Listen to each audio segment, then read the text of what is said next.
నేను పర్సనల్గా వీధి తిరిగి బుడద చూపించి చెత్త చూపిస్తే ఆమె అడుగుద్ది నాకు నీళ్ళే రాలేదంటది. ఆమె వచ్చి మా ఇంట్లో ఏమెత్తలేదు అంటది. ఎంత మీరు ఉండమా ఏమని చేసేది మీరు? ఎవరు మీ కమిషన్ ఏం చేసేది, నువ్వేం చేసేది, ఈఎంసీ ఏం చేసేది? ఇదేనా? అదేమంటే నారాయణ సార్ తిట్టాడంటారు. తిరిగేం చేసేది?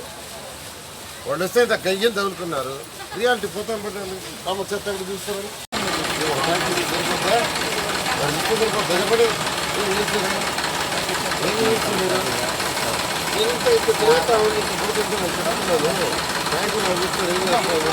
Very bad, very bad. ఒక మినిస్టర్ జరుగుతుంటే మీరు బాధ్యత లేదు. ఏమో మీరు నడతం ఏమంత చెప్తాను చెప్పు. ఇక్కడికి ఏం చెప్తా అంత అదే మీరు నేర్చుకుంది కామన్ సెన్స్ కాదా? మంచిగా జరుగుతున్నారు ఎంత వాళ్ళు అడిగి చేస్తాం అనేది. ఆ పెట్టుకొని ఏం చేస్తాం? ట్యాంకర్ పెట్టాలి వేడు 100 రూపాయలు ఏం చేస్తాం చెప్పు. పెట్టు వీడు 50 ఆడు 50 పెడితే పెట్టి నువ్వు నిద్రపోవాలి. సార్ ఫైర్ ఇంజిన్ పెడితే ఫైర్ ఇంజిన్ కదా, మీరు ట్యాంకర్లు పెట్టండి. ఫైర్ ఇంజిన్ వస్తాయి రావు మీకు అనవసరం. Don't talk. మేము ఉండేటప్పుడు ఆయన బెదిరించడం కాదు, లేనప్పుడు పని చేయొచ్చు. లేనప్పుడు పని చేయాలి. అలాగే సార్, అలాగే. నా ముందే ఆయన దబాయిస్తే వస్తుంది, అలాగే నా ముందు దబాయిస్తే వస్తుంది. నువ్వేదో చేసినట్టుగా ఇట్ ఈస్ యువర్ డ్యూటీ. ఆడ పని జరిగేది చోట నీ పని, అంతేగా నాది కాదు. నేను మళ్ళీ వస్తాను. నేను 12 వస్తాను. 12 వచ్చాను. ఇక్కడెక్కడ చెత్త ఉండకూడదు. వాళ్ళు ఎవరిని కడుక్కుంటారు, ట్యాంకర్ పెట్టండి. నేను మళ్ళీ 12 వస్తాను.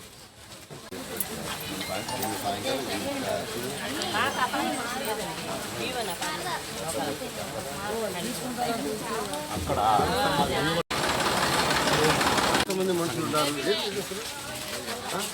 ఆఫ్టర్ ఆల్ ఒక చిన్న ఏరియాలో మీరు తీలాగానే ఉంటే మీ ఎల్సీ గారు మీరు చేస్తారు చెప్పండి.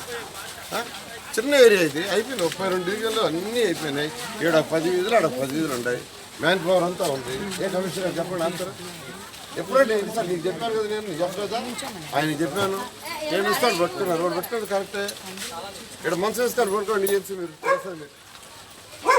మీరు పడుకుంటే మీకు తెలుస్తుంది రియాలిటీ. గ్రౌండ్ రియాలిటీ నేను చెప్తున్నాను. పట్టుకపోయినా పెట్టేసేయండి. మీరు పెట్టుకుని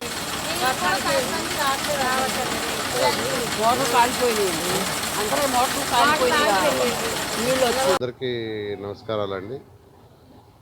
ఏదైతే లాస్ట్ పాయింట్ వరకు ఎవరి ఇంట్లో నీళ్ళు ఉద్దేశంతో ఏదైతే టేకప్ చేసామో ఈ యొక్క పొడమేరు వరద వల్ల వచ్చిందండి. ఆల్మోస్ట్ ఇవాళకైతే అందరి ఇళ్ళలో వెళ్ళిపోయినాయి. టోటల్ జర్నలిస్ట్ కాలనీ నీళ్ళు కూడా తీయడానికి ప్లాన్ చేసి మా అధికారులు చక్కగా దాన్ని కూడా గ్రావిటేషన్ ఆఫ్ వాటర్ ఎలా ఉందో చూసి స్లోప్స్ అవన్నీ చూసి యాక్చువల్గా ఆ డైరెక్షన్లో యాక్చువల్గా ఏంటంటే 10,000 మంది అండి. 3,000 ఇక్కడ కార్పొరేషన్ వాళ్ళు, 7,000 బయట నుంచి వచ్చారు. ఇతర మున్సిపాలిటీలో ఉన్న కమిషన్ని వాళ్ళ కింద ఉన్న వాళ్ళని యాక్చువల్గా వాళ్ళే తీసుకొచ్చుకున్నారు.